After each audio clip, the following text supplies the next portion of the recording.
Assalamualaikum warahmatullahi wabarakatuh. Anak-anak bangsa seluruh tanah air di seluruh Indonesia maupun anak-anak bangsa yang berada di luar negeri. Pada bagian yang ketiga ini, sebagaimana saya menyatakan bahwa ada dua rancangan lambang negara Republik Indonesia yang dibuat oleh Sultan Hamid II, seperti dinyatakan oleh Muhammad Hatta di dalam buku Bung Hatta Menjawab, terbitan Gunung Agung tahun 1978, halaman 108 dan 112.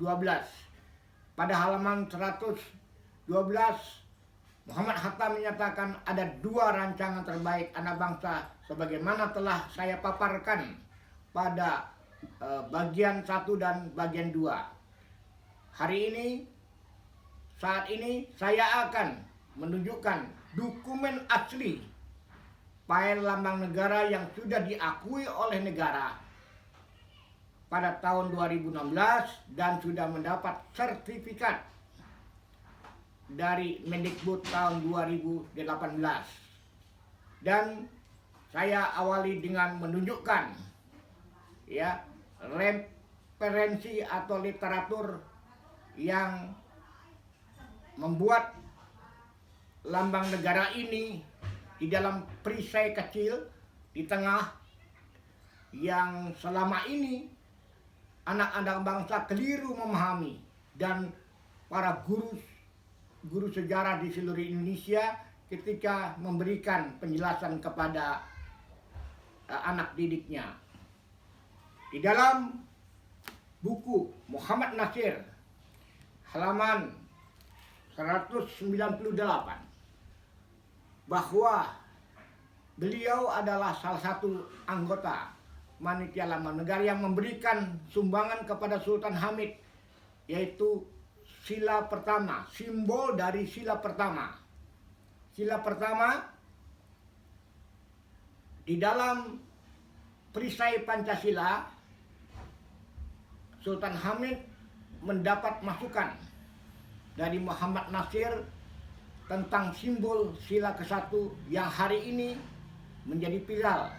Kita ketahui sila ke-1 adalah ketuhanan yang Maha Esa, dan itu juga sudah dikuatkan di dalam Undang-Undang Dasar Negara Republik Indonesia 1945 pasal 29 ayat 1 yang berbunyi, negara berdasar atas ketuhanan yang Maha Esa. Itu di dalam materi muatan di batang tubuh Undang-Undang Dasar Negara kita. Dan di dalam lambang negara, khususnya di perisai Pancasila, karena lambang negara Republik Indonesia ada 3 konsep yang dibuat oleh Sultan Hamid. Pertama, figur elang Raja Wali yang menoleh ke kanan, kemudian perisai Pancasila, dan Bhinneka Tunggal Ika. Di dalam perisai Pancasila dibagi menjadi 5 bagian. Ada warna merah putih, dan ada 2 perisai, perisai kecil dan perisai besar. Nah, yang perisai kecil warna hitam, warna alam. Namun anak-anak bangsa di seluruh Indonesia dan para guru sejarah atau guru yang memegang mata pelajaran pendidikan kodrat sering salah atau keliru menyampaikan kepada anak didik bahwa simbol dari sila ke-1 adalah bintang. Yang benar berdasarkan pasal 48 ayat 1 Undang-Undang Nomor 24 tahun 2009 tentang bendera, bahasa, lambang negara serta lagu kebangsaan, di pasal 48 ayat 1 bahwa sila ke-1 berada di tengah perisai, disimbolkan dengan cahaya. Saya ulangi, cahaya atau nur cahaya berdasarkan peraturan pemerintah 66 tahun 1951 tentang lambang negara. Cahaya atau nur yang berbentuk bintang bersudut 5. Maknanya adalah bahwa di dalam transkrip Sultan Hamid II tahun 1967 yang diwawancari beliau oleh Solihin Salam, ya, nur cahaya artinya bangsa Indonesia, ya, karena negara ini didasarkan atas ketuhanan yang Maha Esa. Perisai di tengah itu yang kecil warna dasar hitam warna alam memberikan cahaya kepada 4 sila lainnya. Bangsa ini diberi sebuah simbol tentang peradaban dunia, bahwa cahaya karena beliau adalah seorang Ahlul Bait Rasulullah dan mendapat masukan Muhammad Nasir, bahwa yang paling tepat representasi dari sila pertama adalah simbolnya cahaya yang berbentuk bintang bersudut 5. Kita tahu apabila ada seorang hamba Tuhan yang Maha Esa diberi cahaya oleh Allah, maka kalbunya bersih, berpikir benar itu tepat, berpikir benar dan tepat itu lebih baik karena berpikir dengan mata kalbu. Baik, untuk menyambung channel saya di bagian kedua, bagian ketiga, sebelum saya tunjukkan rancangan lambang negara yang dibuat oleh Muhammad Yamin, saya ingin menunjukkan, ya, lambang negara yang di disposisi Soekarno 20 Maret 1950. Karena kadangkala banyak yang salah persepsi. Ini foto asli yang ke belakang yang saya katakan di dalam channel sebelumnya bahwa kakinya ke belakang, tapi jambulnya sudah berbentuk elang Raja Wali, karena yang sebelumnya gundul di 11 Februari 1950. Kemudian ini dilihat oleh Bung Karno, kakinya masih ke belakang yang mencengkeram pita bertuliskan Bhinneka Tunggal Ika. Lalu dibawa oleh Sultan Hamid, foto yang dilukis oleh Dullah, karena kita tahu bahwa pelukis lambang negara ini adalah Dullah yang dibayar oleh Sultan Hamid dari uang kantong sendiri, kemudian di disposisi Soekarno 20 Maret 1950. Nah, tentu ini, ya, ada file aslinya, ya, file aslinya.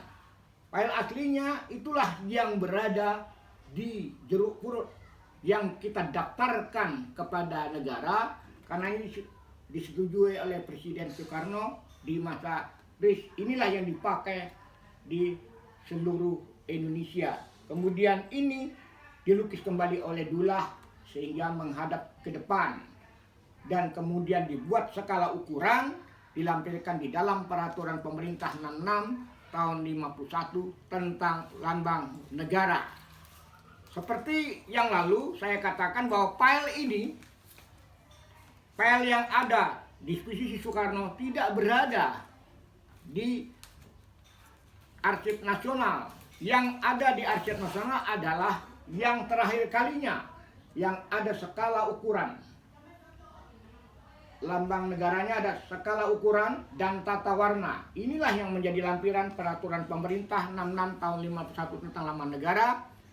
Namun kami kecewa di masyarakat Kalimantan Barat, ya, ketika keluar Undang-Undang Nomor 24 tahun 2009 tentang bendera, bahasa, lambang negara, lagu kebangsaan, ya, yang dilampirkan bukan yang ini, yang asli dari Sultan Hamid II yang ada di dalam peraturan pemerintah 66 tahun 51 tentang lambang negara, tapi negara merekayasa mengambil lambang negara dari Google. Apakah ini sengaja mau menyembunyikan file asli lambang negara? Dan foto asli yang ada skala ukuran ini ada di Idayu. Ini kayu. Dan ini foto perisai Pancasila berwarna merah putih. Sebagaimana yang lalu saya tunjukkan bahwa diserahkan kepada Mas Agung dan kemudian ditulis di kertas RTC. Kertas sangat berharga ketika konferensi KMB. Di sini menulis Sultan Hamid Mas Agung yang saya hormati. Mudah-mudahan sumbangan pertama saya ini, lambang negara dan buku-buku beliau, bermanfaat bagi negara kita yang dicintai oleh kita. Hamid, 18 Juli tahun 74 ketika file ini diberikan. Di bagian ketiga, seperti saya nyatakan di channel sebelumnya, Saudara Mas Agung, apakah file mengenai lambang negara kita dihargai? Jika iya, harap diterima. Diparaf oleh Hamid, 18 Juli tahun 74 dan diterima. Mana dokumennya? Ini dokumen aslinya. Ya, dokumen aslinya. Kemudian mana sketsanya? Coretan-coretan ini aslinya. Kalau pada bagian 41, 42 itu adalah repromnya, ini aslinya. Ada di Yayasan Idayu. Nah, kemudian sebagai mana janji saya bahwa lambang negara rancangan Sultan Hamid II ada lagi lambang negara rancangan anak bangsa yaitu Muhammad Yamin. Namun sebelum saya menunjukkan file lambang negara coretan sketsa Muhammad Yamin sampai akhir, saya ingin menunjukkan bahwa penelitian saya, ulangi lagi, metodologi penelitian saya adalah sejarah hukum dengan menggunakan metodologi sejarah hukum, pendekatannya dengan pendekatan sejarah, tapi ditambah dengan pendekatan historis juridis dalam hukum tata negara, sehingga saya harus bisa menunjukkan referensi, literatur, dan dokumen.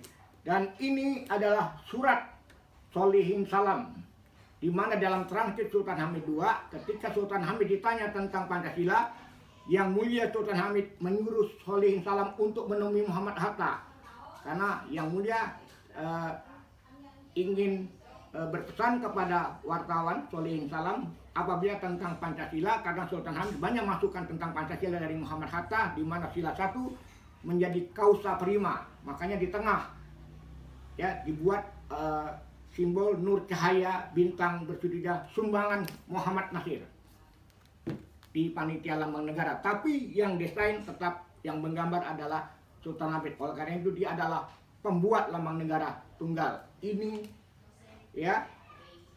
surat Muhammad Hatta tentang Pancasila. Ternyata di dalam fakta sejarah Muhammad Hatta juga pidato tentang Pancasila, tapi tidak pernah dimasukkan.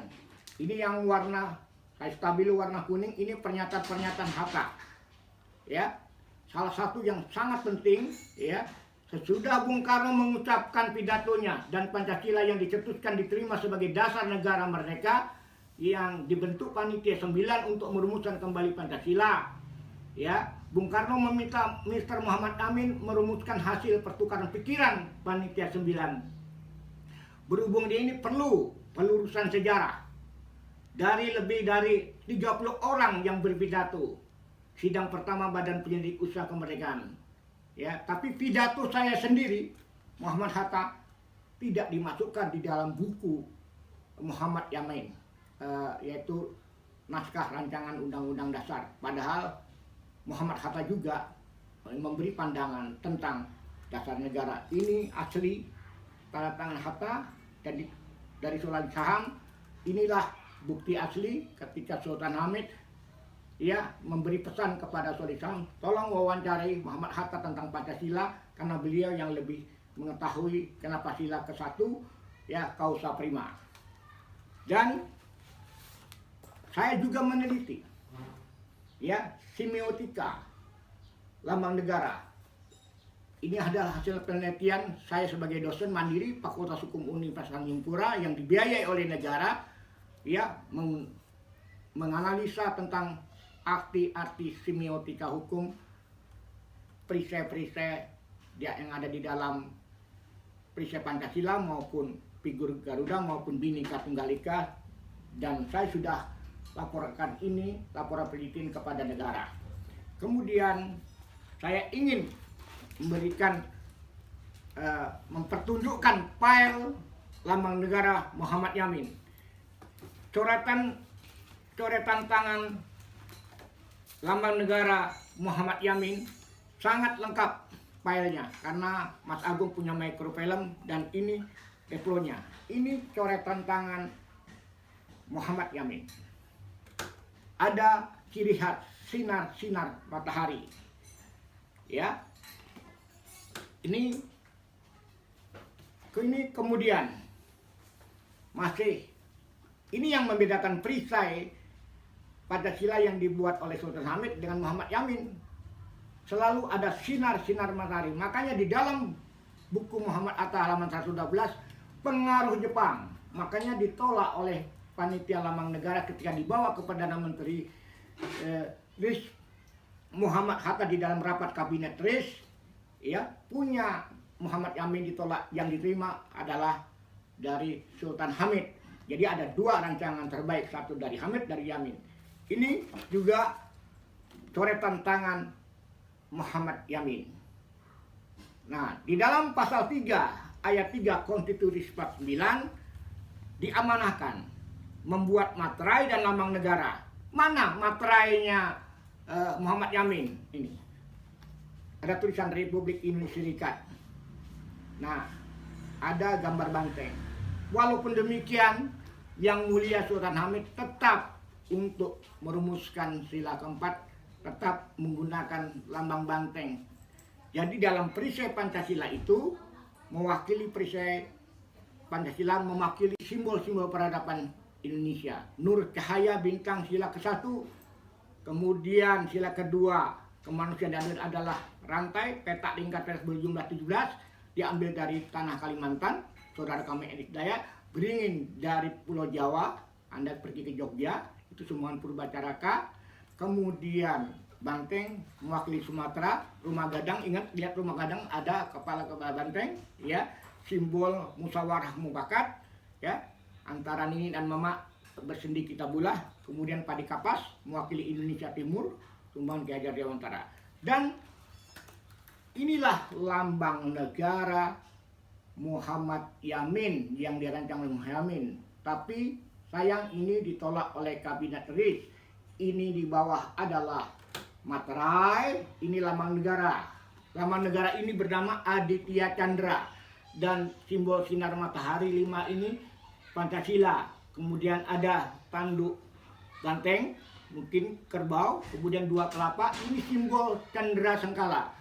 27 Desember 49. Sedangkan yang punya Sultan Hamid adalah 17/845. Dari 2 gambar ini saja, ya, mana yang nasionalis? Walaupun Sultan Hamid adalah kaum federalis, ide federalis tentang bentuknya, tapi cukup nasionalis. 17/845. Demikian ya pernyataan saya untuk anak bangsa seluruh Indonesia. Sekali lagi, metodologi penelitian riset saya, literaturnya, referensinya sudah lengkap, tapi harus dibuktikan dengan dokumen sejaman, karena metodologinya 2 pendekatan. Pendekatan sejarah secara umum ada langkah-langkahnya, timelinenya, kronologisnya, tapi harus bisa dibuktikan. Apa yang dinyatakan di dalam Muhammad Nasir, sila ke-1 adalah nur, cahaya, bentuk bintang sebila, saya harus bisa buktikan dokumennya di dalam perisai nomor 1, yaitu sila ke-1 di perisai kecil. Jadi literatur harus dibuktikan dengan dokumen penjaman. Oleh karena itu, apabila ada sejarawan, ya, dan ini yang harus disampaikan oleh anak bangsa ke seluruh Indonesia dan para duta besar negara Republik Indonesia yang seperti saya sampaikan di dalam di hadapan duta besar di Museum Afrika di Kebenlu pada tahun sekitar tahun 2009 saya pameran lambang negara di Museum Afrika di Bandung, ya.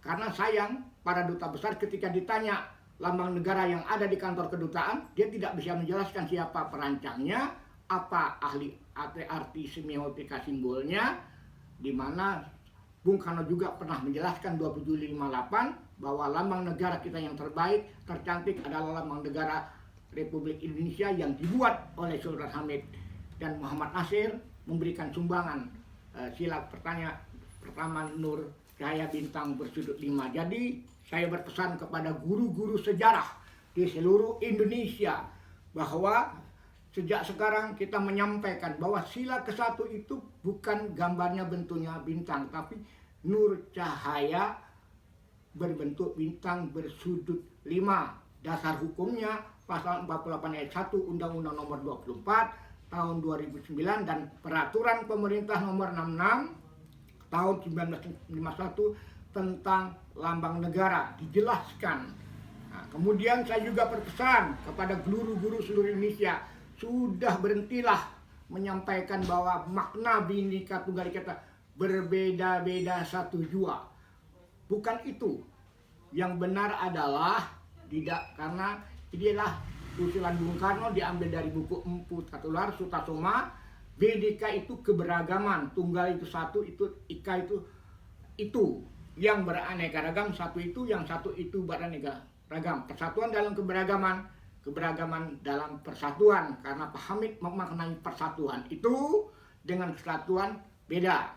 Persatuan Indonesia itu sila ketiga dari Pancasila yang dilambangkan dengan pohon beringin, sumbangan purba percarakan mewakili tanah Jawa.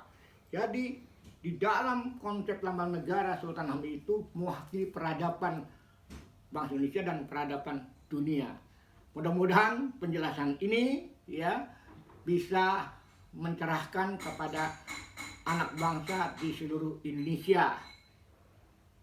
Belajarlah berbhinneka tunggal ika. Belajarlah menjaga persatuan, bhinneka, tunggal dan ika. Ika itu di bait 138 di buku Empu Tatular Sutasoma yang diusulkan oleh Bung Karno kepada Sultan Hamid. Mudah-mudahan dengan penjelasan saya, para guru di seluruh Indonesia dan para anak bangsa ya paham, karena saya sekali lagi menyatakan kesadaran sejarah itu penting, karena sejarah itu rekod memori, ada tangan lainnya, tidak bisa dipisahkan satu dengan yang lainnya. Dia berproses, namun harus bisa dibuktikan dengan dokumen-dokumen yang sudah divalidasi oleh negara. Terima kasih atas perhatian saudara di seluruh Indonesia maupun para paduka-padukanya duta besar di seluruh dunia yang mewakili Indonesia. Di kantornya ada lambang negara, di kantor kedutaan besar ada lambang negara, harus bisa menjelaskan kepada masyarakat luar bahwa lambang negara Republik Indonesia dibuat tunggal oleh Sultan Hamid II dan menjadi lambang negara 11 Februari 50 dan didiskusi Soekarno 20 Maret 1950. Kemudian dilampirkan di dalam Peraturan Pemerintah 66 tahun 51 tentang 15/6. Kemudian kita masyarakat Kalbar mengusulkan untuk amandemen pasal 36A lambang negara dan 36B lagu kebangsaan, 36C diamanahkan untuk diatur di undang-undang. 2009 keluar Undang Nomor 24 tahun 2009. Namun di pasal 46 sampai 50 lambang negaranya dideskripsikan, lambang negara Indonesia adalah Bhinneka Tunggal Ika. Lambang negara kita adalah Garuda Pancasila dengan semboyan Bhinneka Tunggal Ika. Di dalam referensi lambang negara kita adalah Bhinneka Tunggal Ika. Namun begitu masuk amandemen Undang-Undang Dasar Negara Republik Indonesia tahun 2000, seminar nasional rekomendasi di Pontianak di Hotel Kapuas Palace dihadiri oleh Pak Akbar Tanjung, dan pas 1 amandemen bunyinya lambang negara Republik Indonesia adalah Garuda Pancasila dengan semboyan Bhinneka Tunggal Ika. Itulah pertama kali kata Pancasila masuk ke dalam Undang-Undang Dasar 45 tahun 2000 usulan masyarakat Kalimantan Barat. Namun di pasal 58 lagu kebangsaan disebutkan perancangnya W. Supratman, tapi di undang tersebut ya perancang lambang negara Sultan tidak disebutkan. Ini diskriminasi hukum. Ini hak kami mengajukan pelurusan sejarah dan hak kami mengajukan Sultan Hamid menjadi pahlawan nasional ya karena karya besarnya berdasarkan undang-undang tentang gelar. Oleh karena itu ya persoalan usulan pahlawan sudah kita teruskan kepada Kemensos. Sekarang kuncinya ada di tangan Dewan Gelar dan keputusan terakhir ada di tangan Presiden Republik Indonesia. Siapapun presidennya ya harus menghargai, mengapresiasi fakta sejarah ini. Dan apabila fakta sejarah ini dan beliau sudah diangkat marsial, maka file lambang negara yang ada di Divisi Soekarno baru kami serahkan kepada arsipnya, itu wasiat. Dan sekarang kami amankan dulu ya, karena sudah ada sertifikat lambang negara 2018 dan menjadi cagar budaya tingkat nasional untuk diamankan agar bisa dilihat oleh anak bangsa. Terima kasih. Salam merdeka.